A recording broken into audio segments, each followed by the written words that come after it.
जी अस्सलाम वालेकुम। Welcome to Pakistan Stocknetic. उम्मीद है कि आप तमाम दोस्त खैरियत से होंगे।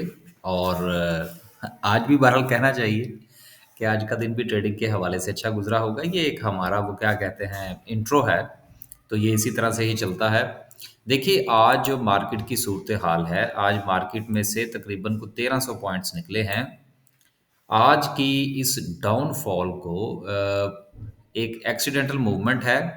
और चूंकि ये नॉर्मल हालात में मार्केट इस तरह से परफॉर्म नहीं करती, तो इसलिए मार्केट के जो डायनामिक्स हैं वो भी यहाँ पर अपने जो जवाबात हैं उनके वो जवाबात भी तब्दील हो जाते हैं। मार्केट की आज की जो मूव है इसको हमें इंटरनेशनल प्रोस्पेक्ट में देखना चाहिए कि हुआ क्या। तो ये तो सबको पता है, न्यूज़ चैनल्स पे बार-बार ये चीज़ें चल रही हैं, यूक्रेन पर हमला हुआ। लेकिन देखिए जो बदलते हुए इंटरनेशनली हालात हैं, देखें रशिया जो है वो वक़्त के साथ-साथ स्ट्रॉन्ग हो रहा है। अभी फ़िलहाल इस पर तो हम हमारा बात करना नहीं बनता। हमने तो अपने स्टॉक मार्केट के पैराहे में देखना है कि अब आगे क्या होगा। देखिए दुनिया में इस वक्त कोविड के बाद, बल्कि अभी भी कुछ ममालिक में कोविड की लहर जो चल रही है उसमें हम भी शामिल हैं। एक नई जंग जो है वो अफोर्ड नहीं की जा सकती। तो यहाँ पर जो मामलात हैं वो बहुत जल्द मुझे सिमटते हुए नज़र आ रहे हैं। इसलिए मेरा ये ख्याल है कि अगर आपके पास या मेरे पास अगर होल्डिंग मौजूद है तो हम इसको होल्ड रखेंगे।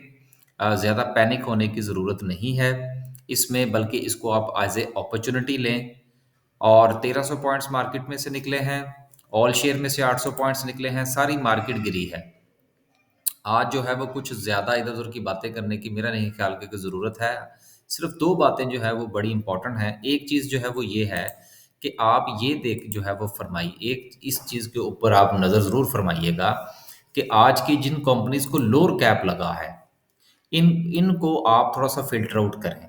फ़िल्टर आउट करने के बाद इनमें से आप कुछ ऐसी कंपनीज़ को देखें कि जिनमें हमें कुछ अपॉर्च्युनिटी नज़र आती है। मसलन रोशन पैकेजेज़ अच्छे प्राइस पर है। पाक डाटाकॉम, पीएबीसी, आपको याद होगा कि पीएबीसी जो है ये जिस वक़्त आया था, तो उस वक़्त इसकी प्राइस जो थी मेरा ख़्याल है कि तकरीबन ₹50 पर खुला था ये शेयर।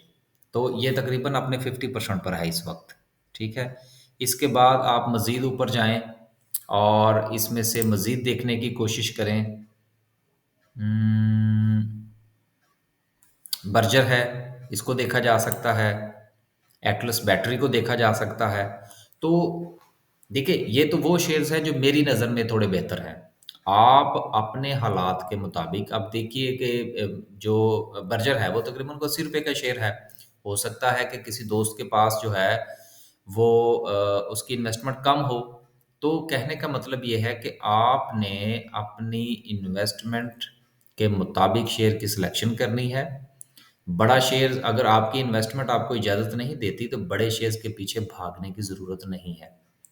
तो एक तो मैंने बात ये करना थी कि जो जिन कंपनीज़ को लो लॉक लगा है इनको फ़िल्टर फरमाइए और इसमें से अपनी पसंद का शेयर चूज़ कीजिए और उसमें 20% बाइंग जो है वो कल सुबह कर लीजिए। आगे चलते हैं। ये जो स्ट्रैटेजी मैं आपको बता रहा हूँ ये मैंने अपने दोस्तों को भी बताई है। हमने भी आज इसी तरह से काम किया है। आगे चलते हैं।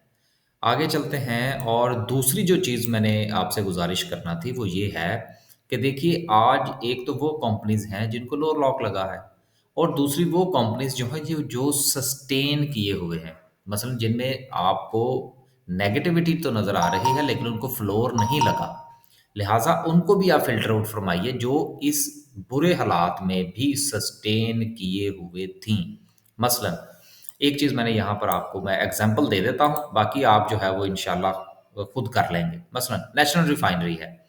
नेशनल रिफ़ाइनरीज़ को लगा आज लोअर लॉक, लेकिन अगर हम रिफ़ाइनरीज़ के सेक्टर में जाएँ, ये थोड़ा-सा ना एक एग्ज़ाम्पल मैं आपको सिर्फ़ बताना चाह रहा था। आप उसके मुताबिक अपना फ़ैसला खुद फ़रमाइए, उसमें आपको काफ़ी कुछ जो है वो सीखने को मिलेगा। 1 मिनट जी। अब देखें रिफाइनरीज के 4 शेयर हैं, लेकिन लोअर लॉक जो लगा है वो लगा है नेशनल रिफाइनरी को। अटक रिफाइनरी भी 7% नीचे रही।